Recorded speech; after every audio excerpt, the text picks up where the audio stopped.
कर्ण महाभारत के वीर योद्धाओं में से एक थे। महाभारत के अहम पात्र होने के साथ साथ उनकी वीरता, त्याग, दानवीरता के लिए भी उनको याद किया जाता है। इसी के कारण ही उनकी प्रशंसा युगों युगों से की जाती रही है। कहा जाता है कि भगवान सूर्य के तेज से ही कर्ण का जन्म हुआ था और इसका जिक्र महाभारत और पौराणिक कथाओं में भी मिलता है। कर्ण का जन्म कुंती को मिले एक वरदान के कारण हुआ था। कहा जाता है कि जब कुंती कुंवारी थी तब एक बार ऋषि दुर्वासा उनके पिता के महल में पधारे। कुंती ने 1 वर्ष तक उनकी आदरपूर्वक सेवा की, जिससे ऋषि दुर्वासा अत्यंत प्रसन्न हुए।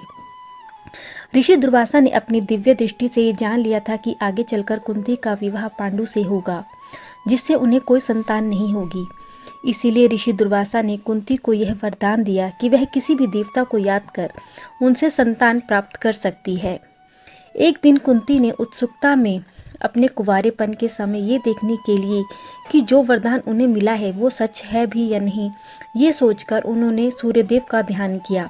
तभी सूर्यदेव प्रकट हुए और वरदान स्वरूप उन्होंने कुंती को एक पुत्र दिया जो सूर्य के समान ही तेजस्वी था। ये बालक अपने शरीर पर कवच और कुंडल लेकर पैदा हुआ था।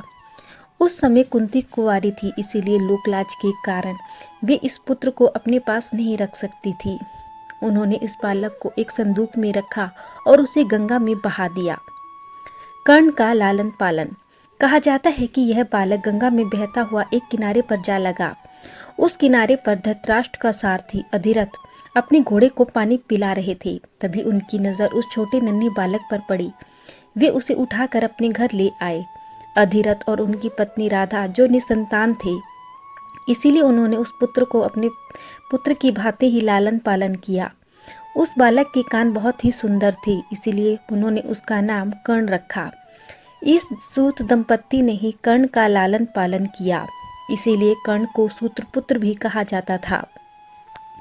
कर्ण को शस्त्र विद्या की शिक्षा गुरु द्रोणाचार्य ने ही दी थी। कर्ण द्रोणाचार्य से ब्रह्मास्त्र का प्रयोग करना सीखना चाहते थे, लेकिन उन्हें कर्ण के जन्म की कोई जानकारी नहीं थी, इसीलिए उन्होंने कर्ण को ब्रह्मास्त्र की शिक्षा नहीं दी।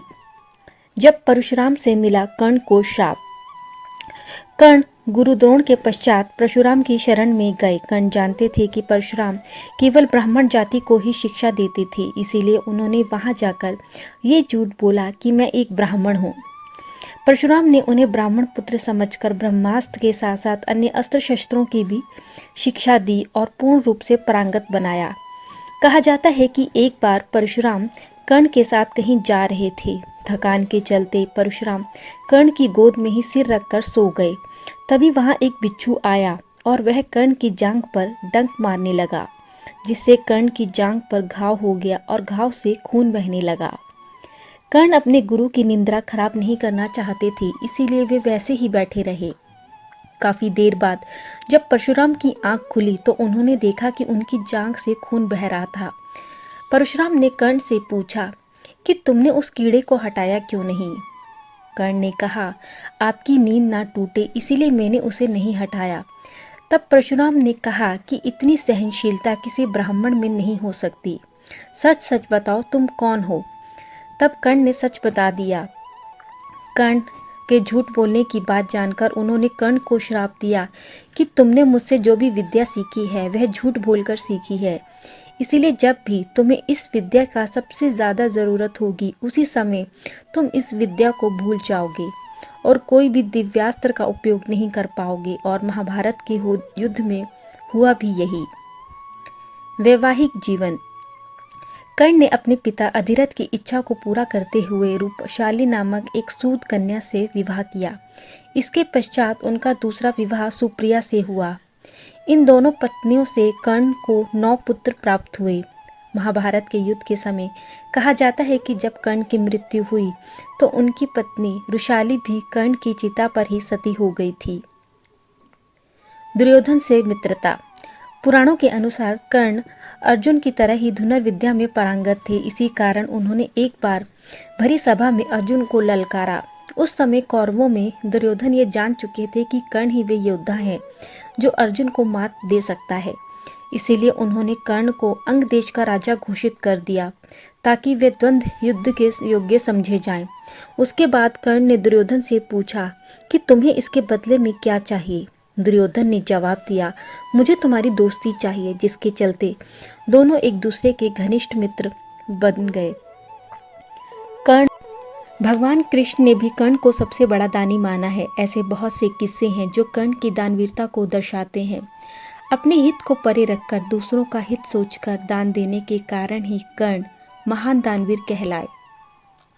जब कर्ण ने दिए अपनी जिंदगी के सबसे बड़े 5 दान, कवच और कुंडल। भगवान श्री कृष्ण जानते थे कि जब तक कर्ण के पास कवच और कुंडल हैं, उन्हें कोई नहीं मार सकता, न ही हरा सकता है।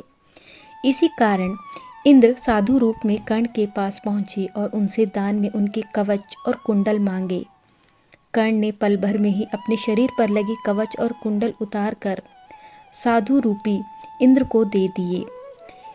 इंद्र ने साधु रूप से छल में जब कर्ण और से कवच और कुंडल लिए तो भागते समय उनका रथ मिट्टी में धंस गया। वास्तव में इंद्र अर्जुन को युद्ध में जिताना चाहते थे, इसी कारण उन्होंने कर्ण से छल किया। कुंती को दान में दिया वचन। एक बार कुंती कर्ण के पास गई और उनसे पांडवों की ओर से लड़ने का आग्रह करने लगी। कर्ण जानते थे कि कुंती ही उनकी माँ है।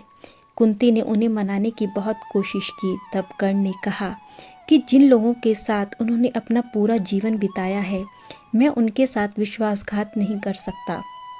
तब कुंती ने उनसे विनती की कि पांडव उनके भाई हैं, इसीलिए वे युद्ध में पांडवों से युद्ध ना करें।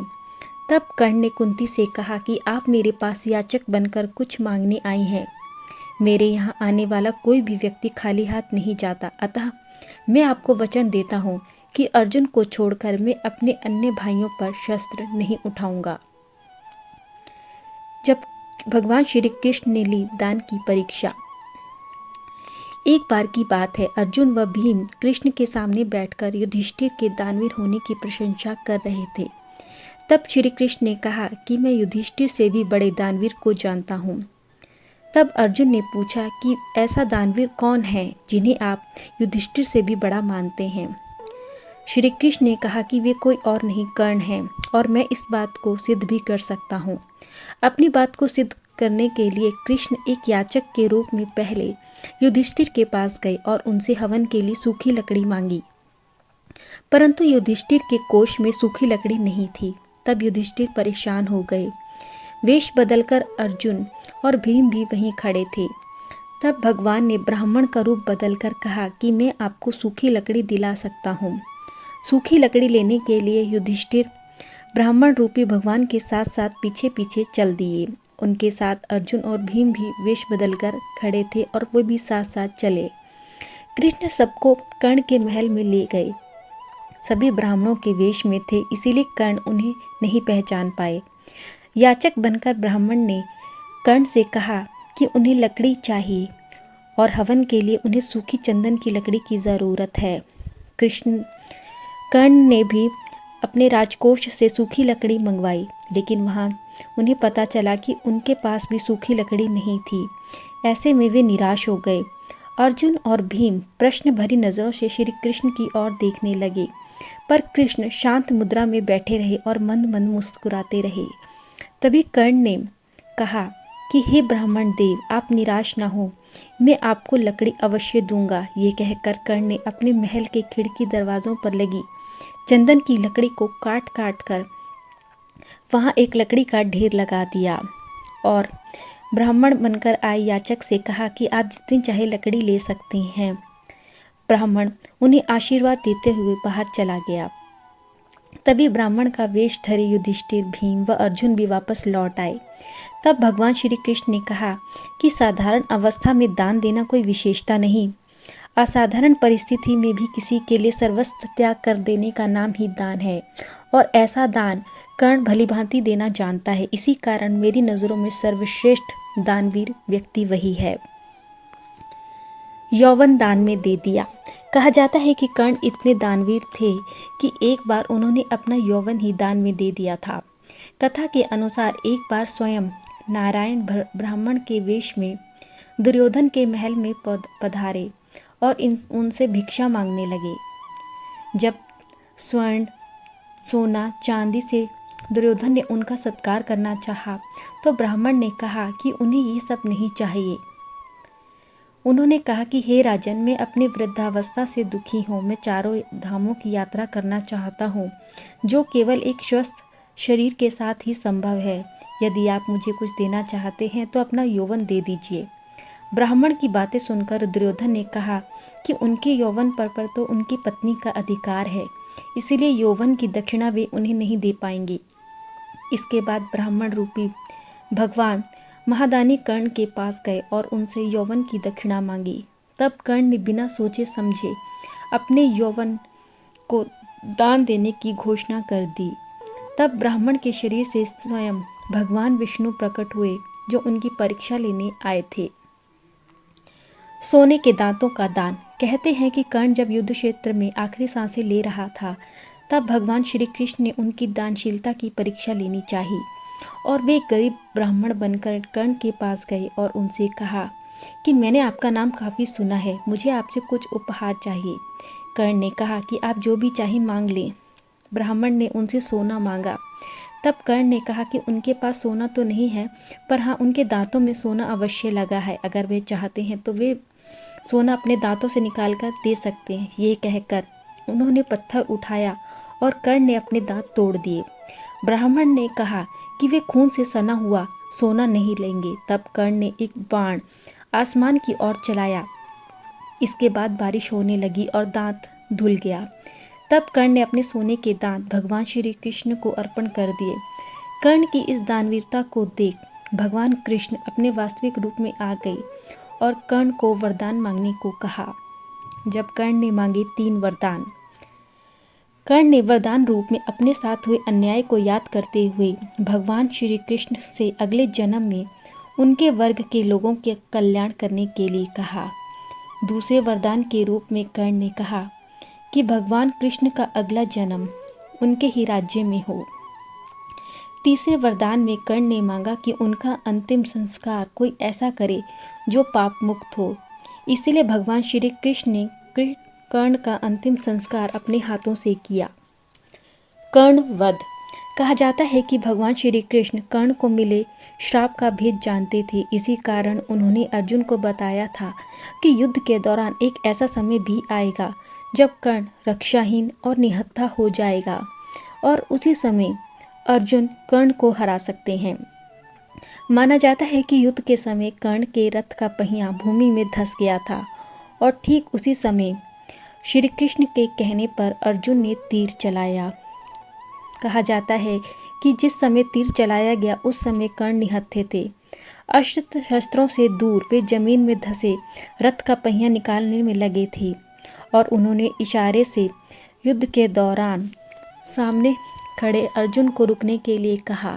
अर्जुन रुक गए, पर श्री कृष्ण ने कहा कि तुम युद्ध के लिए क्यों इंतजार कर रहे हो, तुम्हें कर्ण पर आक्रमण करना चाहिए। कर्ण ने कहा कि यह युद्ध नीति के विरुद्ध है। तब श्री कृष्ण ने उन्हें याद दिलाते हुए कहा कि कर्ण ने भी तुम्हारे पुत्र अभिमन्यु का वध इसी प्रकार किया था।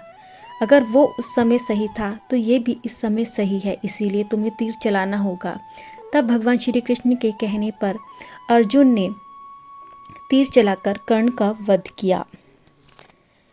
कहा जाता है कि कर्ण के ऊपर तीर चलाने के बाद जब कर्ण की मृत्यु बिल्कुल समीप थी, उस समय भगवान श्री कृष्ण ने कर्ण की परीक्षा लेने का निश्चय किया और इस परीक्षा में कर्ण अपने अंतिम समय में भी पास हुए। इसी कारण भगवान श्री कृष्ण ने कर्ण को आशीर्वाद दिया कि जब तक सूर्य, चंद्र, तारे और आकाश रहेंगे तब तक तुम्हारी दानवीरता का गुणगान तीनों लोकों में किया जाएगा। संसार में तुम्हारे समान महान दानवीर ना तो हुआ है और ना कभी होगा। कहा जाता है कि कर्ण ने भगवान श्री कृष्ण से जो वरदान मांगा था उसी के चलते भगवान श्री कृष्ण ने स्वयं से कर्ण का अंतिम संस्कार स्वयं अपने हाथों से किया था।